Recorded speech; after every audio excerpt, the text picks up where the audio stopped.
Good afternoon, sir. Good afternoon, Madam President. I rise to make comments on the proposed budget. Please proceed, sir.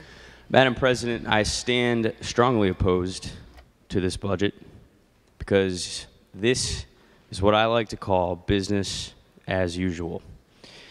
For the past 6 years, we've seen two of the largest tax increases in state history, some of the largest tax increases across the country. We've increased the amount that we borrow. Our unfunded liabilities have risen to $70 billion, and we have not addressed that problem once. Over the course of the past 4 years since I've been here, I have fought alongside my Republican colleagues to be part of the solution. We have rolled up our sleeves, and we have proposed solutions to these problems along the way, solutions that were ignored by the majority party. We proposed finding ways to make our business environment more friendly. We proposed eliminating unfunded mandates for our local schools and some of the burdens on our small businesses. And those ideas were not taken, were not addressed by the Democratic leadership in Hartford.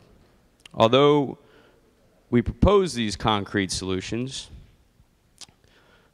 and they were ignored, today our state is facing a fiscal crisis. And in my opinion, this budget is nothing more than a panicked reaction to that fiscal crisis. One of the biggest problems we have here in Hartford is the process. The budget should be the very first thing we do when we start a session. It should be the first thing we talk about, and we should not focus on anything else until we knock out a common sense budget, a budget that works for our people in Connecticut, not for the bureaucrats in Hartford. We should be using all of our human capital, all of our ideas, all of our solutions, and getting to work together first. But instead, the budget is the last thing that is brought up so that arms can be twisted, so that people vote for things that they don't want to vote for. That's what's happening here, and it needs to be said.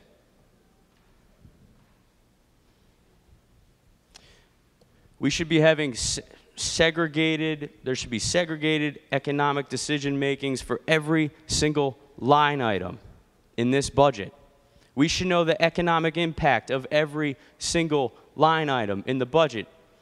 We should ask the Office of Fiscal Analysis to calculate what happens to our economy when we propose tax increases. What happens to our economy when we offer tax decreases? How does the economy react? I would imagine that we have the capabilities to project increased revenue by offering tax deductions to businesses, to entrepreneurs. It's a simple forecast model that local businesses use, that we can add simply to our budget, but instead we don't. And we should be looking to our small towns and to our small businesses for ideas on how to solve these problems, because therein lies the solution.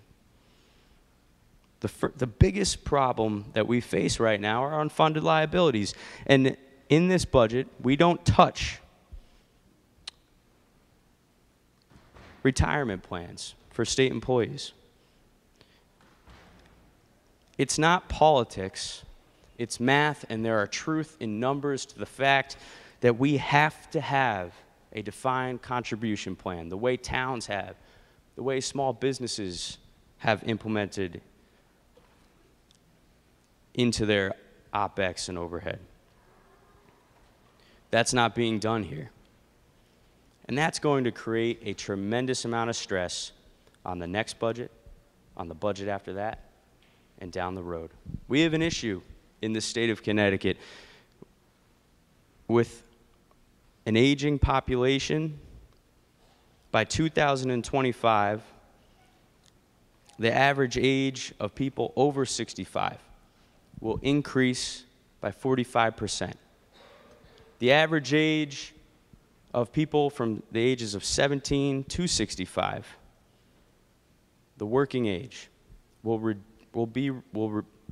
significantly reduce. We have to attract young people to live here, to raise their families here, to work here. And we're not going to do that if we keep budgeting for elections and not for the generations in the future, like my good friend Senator Fasano frequently says. Another area we don't touch is fraud within our own government spending. There are agencies and organizations, businesses that we can reach out to that are suggesting that they can find and reduce up to $300 million of fraud in our government. And when we confront that problem, we hear, oh, there's no fraud. There is $0 of fraud in our state government. It's nonsense. We should have a policy that all budgeting is zero-based budgeting. We should be working with our nonprofits who know how to do things more affordably, more effectively. We shouldn't be undermining our COGs that are working to find cost savings through sharing services and staff among towns. We should be looking to reduce unfunded mandates on our small towns, our schools, and our businesses, and we plan on bringing forward, again, some ideas on that front. And instead of working to improve transportation, we're removing $50 million from the transportation budget. Instead of working to improve our hospitals, we are increasing taxes on them. This is not common sense. This is kicking the can down the road.